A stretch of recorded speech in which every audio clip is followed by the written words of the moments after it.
Și iarăși tot prin programa aia, care se numește Local App Store.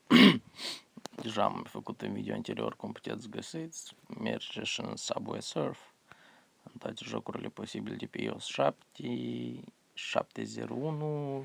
7.02, 7.12, toate astea până la 8.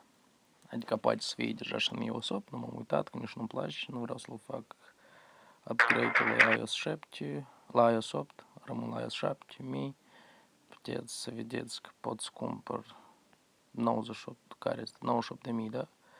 Buy, connecting to App Store, iată, l-am cumpărat.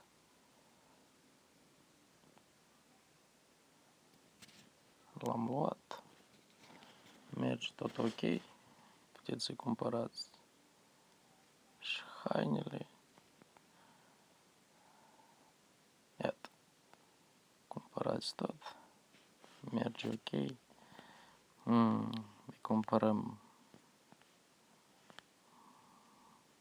uite la asta, să zboare pe el. Deci apăsăm, vezi că merge, s-a pus tot ok, de câte coinsuri avem nevoie, merge bordul, uite asta și apare, nu știu ce faci pe aici, uite, bă, idiotule,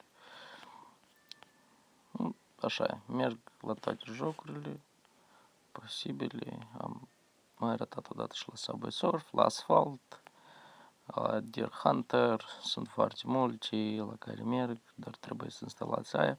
Uitați la videourile anterioare, se numește In App Store, source-ul. Deci, l-am în video anterior.